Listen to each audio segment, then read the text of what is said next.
ओम श्री परमात्मने नमः। यथार्थ गीता अध्याय 13 श्लोक 20 और 21। कार्यकरण कृत्वे हेतु प्रकृतिरुच्यते पुरुषः सुख दुखानां भोक्तृत्वे हेतुरुच्यते। पुरुषः प्रकृतिस्थिः वर्तते प्रकृतिजान गुणान कारणं गुणसंज्ञस्य सदस्यदो निजन्मंसो।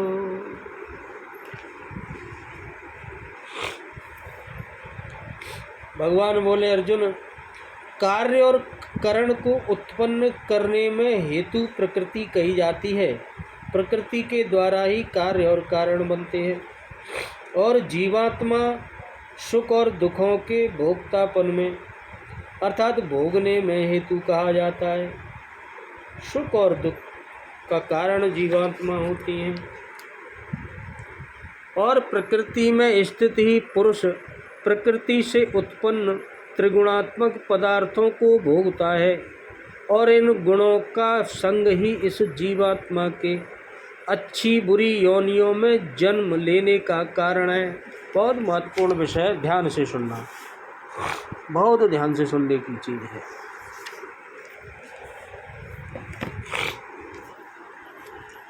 कार्य और करण जिनके द्वारा शुभ कार्य किए जाते हैं, विवेक वैराग्य इत्यादि, तथा अशुभ कार्य होने में कारण कौन है? काम क्रोध इत्यादि। विवेक और वैराग्य से अच्छे काम होंगे और काम और क्रोध से बुरे ही काम होंगे। जो उत्पन्न करने में हेतु प्रकृति कही जाती, इनको उत्पन्न करने में प्रकृति का ही सहयोग है। यह पुरुष सुख दुखों को भोगने में कारण कहा जाता है। प्रश्न उठता है कि क्या वह भोगता ही रहेगा या इससे कभी छुटकारा भी मिलेगा? जब प्रकृति और पुरुष दोनों ही अनादि हैं, तब कोई इनसे छूटेगा कैसे? इस पर भगवान बोले, प्रकृति के बीच में खड़ा होने वाला पुरुष यानी जीवात्मा ही प्रकृति से उत्पन्न हुए गुणों के कार्य रूप पदार्थों को भोगता है और इन गुणों का संग ही इस जीवात्मा के अच्छी तथा बुरी योनियों में जन्म लेने का कारण बनता है। यह कारण अर्थात प्रकृति के द्वारा ही प्रकृति के गुणों का संग समाप्त होने पर ही, जब प्रकृति के गुणों का संग समाप्त हो जाता है, तभी जन्म मृत्यु से मुक्ति मिलती है। अब उस पुरुष पर प्रकाश डालते हैं कि वह किस प्रकार प्रकृति के साथ खड़ा है, वो आगे बताएंगे। अब ध्यान से सुनना। यह प्रकृति जान कार्य और करण शब्द किन किन तत्वों के वाचक हैं और उनके कर्तृत्व में प्रकृति को हेतु बतलाने का क्या कारण है? कार्य और करण जैसे आकाश, वायु, अग्नि, जल और पृथ्वी, ये पांचों सूक्ष्म महाभूत हैं। ये पांचों से ही सब चलता है तथा शब्द, जो शब्द होता है और जो स्पर्श होता है, जो रूप होता है, जो रस होता है और गंध, ये पांचों इंद्रियों के विषय, पाँचों पाँच 10, इन 10 का वाचक यहाँ कार्य शब्द है। ये 10 ही कार्य करते हैं और बुद्धि, अहंकार और मन, ये तीनों अंतःकरण यानी श्रोत्र, त्वचा, नेत्र, रसना और घ्राण, ये पांचों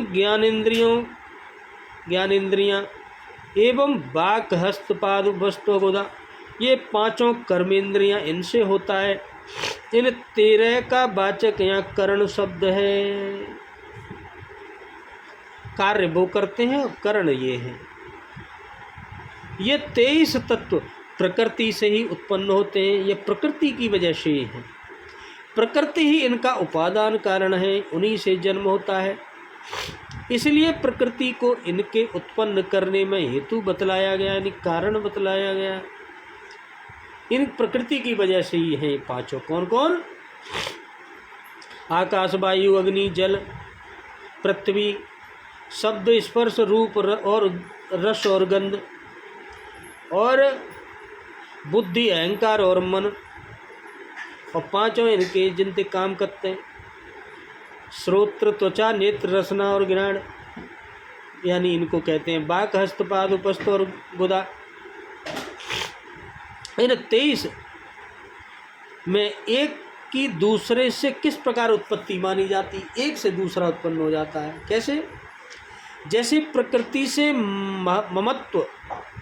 ममत्व से अहंकार, जैसे प्रकृति से तो प्रेम हो गया आपको इनसे, और उस ममत्व की वजह से ही फिर अहंकार पैदा हो जाता है, और अहंकार से ही 5 सूक्ष्म महाभूत जैसे मन और 10 इंद्रियां, और इनके 5 सूक्ष्म महाभूतों को से 5 इंद्रियों के जैसे शब्द आदि 5 स्थूल विषयों की उत्पत्ति मानी जाती है। सांख्य कारिका में भी कहा गया है, क्या कहा गया है? प्रकृतिर्महस्तस्तो अहंकारस्तस्माद् गणस्य पोषणक तस्मादपि पोषणंकात पश्यभ्य पश्चभूतानि। अर्थात प्रकृति से ममत्व यानी समिष्ट बुद्धि, सब में अपनी बुद्धि ये मेरा है की, यानी बुद्धि तत्व की, उससे फिर अहंकार की, अहंकार हो जाता है कि मुझ पर तो बहुत कुछ है, और अहंकार से इन 5 तन्मात्राएं, एक तो मन और 10 इंद्रियां, और इन 16 के समुदाय की उत्पत्ति हुई, तथा इन 16 में से 5 तन्मात्राओं में 5 स्थूल भूतों की उत्पत्ति हो जाती है। गीता के वर्णन में 5 तन्मात्राओं की जगह 5 सूक्ष्म महाभूतों का नाम आया है, और 5 सूक्ष्म महाभूतों के स्थान में 5 इंद्रियों के विषयों का नाम आया है। इतना ही भेद है। कहीं कहीं कार्यकरण के स्थान में कार्य कारण पाठ भी देखने में आता है। वैसा पाठ मानने से कार्य और कारण शब्द को किन किन तत्वों का वाचक मानना चाहिए? जैसे कार्य और कारण पाठ मानने से 5 ज्ञानेंद्रियां, 5 कर्मेंद्रियां, 5 तो ज्ञानेंद्रियां जिनसे ज्ञान होता है, 5 कर्मेंद्रियां जिनसे कर्म करते हैं, 1 मन है और 5 इंद्रियों के विषय है।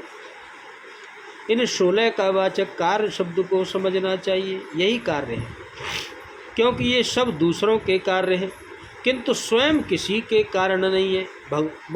आत्मा नहीं कर रही है, सब यही कार्य कर रहे हैं। तथा बुद्धि और अहंकार और 5 सूक्ष्म महाभूतों का वाचक कारण शब्द को समझना चाहिए, क्योंकि बुद्धि अहंकार का कारण है, अहंकार मन का, इंद्रिय और सूक्ष्म 5 महाभूतों का कारण है, तथा सूक्ष्म 5 महाभूत 5 इंद्रियों के विषयों के कारण है। अंतःकरण के बुद्धि, अहंकार, चित्त और मन, ऐसे 4 भेद अन्य शास्त्रों में माने गए हैं। फिर भगवान ने यहाँ 3 का ही वर्णन कैसे कहा गया? भगवान चित्त और मन को भिन्न तत्व नहीं मानते। चित्त और मन एक ही है, एक ही तत्व के 2 नाम मानते हैं। सांख्य और योग शास्त्र भी ऐसा ही मानते हैं। इसलिए अंतःकरण के 4 भेद न करके 3 भेद किए गए हैं। पुरुष शब्द चेतन आत्मा का वाचक है और आत्मा को निर्लेप तथा शुद्ध माना गया है। फिर यहाँ पुरुष को सुख और दुखों के भोक्तापन में कारण कैसे कहा गया है? जैसे प्रकृति जड़ है, उसमें भोक्तापन की संभावना नहीं हो सकती, और पुरुष असंग है, इसलिए उसमें भी वास्तव में भोक्तापन नहीं है। फिर भोक्ता कौन है? प्रकृति के संग से ही पुरुष में भोक्तापन की प्रतीति सी होती है कि आत्मा ही भोग रही है, ये प्रतीत सा होता है लेकिन भोगती नहीं है। और यह प्रकृति पुरुष का संग अनादि है, प्रकृति और आत्मा का संग अनादि है। इसीलिए यहाँ पुरुष को यानी आत्मा को सुख दुखों के भोक्तापन में हेतु यानी निमित्त माना गया है, निमित्त मात्र है। इसी बात को स्पष्ट करने के लिए अगले श्लोक में भी कह दिया गया है कि प्रकृति में स्थित पुरुष की प्रकृति जनित गुणों को भोगता है। प्रकृति में स्थित पुरुष यानी आत्मा ही प्रकृति से जो उत्पन्न गुण होते हैं उनको भोगता है। अतः प्रकृति से मुक्त पुरुष में भोक्तापन की गंध मात्र भी नहीं रहती। जहाँ प्रकृति ज्ञान विशेषण सहित गुणानुपद किसका वाचक है, जैसे पुरुष और प्रकृति स्थित देकर उसे गुणों का भोक्ता बतलाने का क्या भाव है।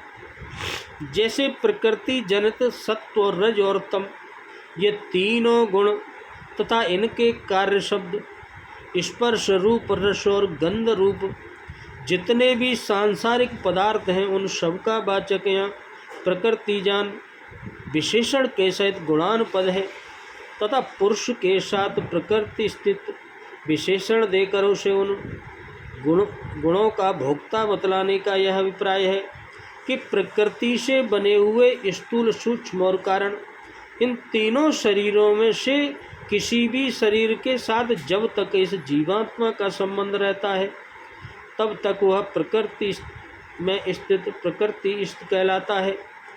तब जब तक आत्मा का प्रकृति के साथ संबंध रहता है तभी तक वह प्रकृति जनित गुणों का भोक्ता है।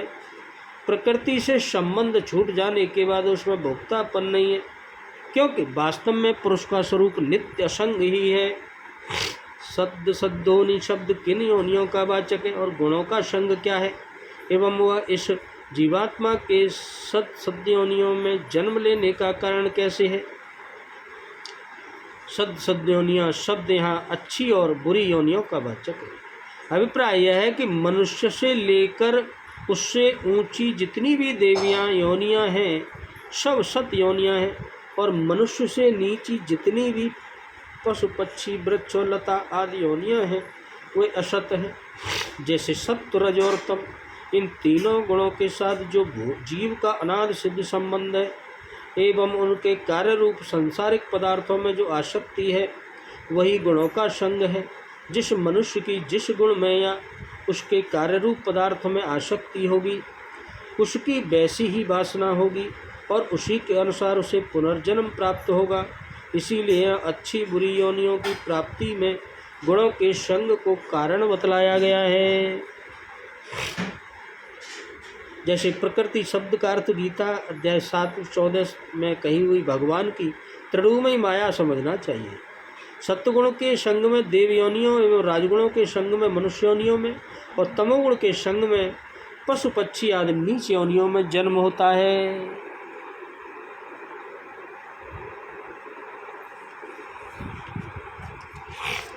जैसे चौथे अध्याय के 13वें श्लोक में भगवान ने कहा है कि गुण और कर्मों के अनुसार चारों वर्णों की रचना मेरे द्वारा की गई है। 8वें अध्याय के 6ठे श्लोक में यह बात कही है कि अंतकाल में मनुष्य जिस जिस भाव का स्मरण करता हुआ जाता है उसी को प्राप्त होता है। एवं यहाँ कहते हैं कि अच्छी बुरी योनियों की प्राप्ति में कारण गुणों का संग है। इन तीनों का समन्वय कैसे किया जा सकता है। तीनों में वस्तुतः असामंजस्य की कोई भी बात नहीं है। विचार करके देखने से तीनों में ही प्रकारांतर से गुणों के संग को अच्छी बुरी योनियों की प्राप्ति में हेतु बतलाया गया है। भगवान चारों वर्णों की रचना उनके गुण कर्मानुसार ही करते हैं। उसमें उन जीवों के गुणों का संग स्वाभाविक ही हेतु हो गया है। मनुष्य जैसा कर्म और संग करता है उसी के अनुसार उसकी तीनों गुणों में से किसी एक में विशेष आसक्ति होती है और उन कर्मों के संस्कार बनते हैं तथा जैसे संस्कार होते हैं वैसे ही अंतकाल में स्मृति होती है और स्मृति के अनुसार ही उसको अच्छी और बुरी योनियों की प्राप्ति होती है। अतएव इसमें भी मूल में गुणों का संग ही हेतु है, कारण है। इस श्लोक में तो स्पष्ट ही गुणों के संग को हेतु बतलाया गया है। अतः तीनों में एक ही बात कही गई है। इस प्रकार प्रकृति स्थित पुरुष के स्वरूप का वर्णन करने के बाद अब जीवात्मा और परमात्मा की एकता करते हुए आत्मा के गुणातीत स्वरूप का वर्णन अब आगे श्लोकों में करेंगे भगवान। बोलो राधे राधे, जय जय श्री कृष्ण।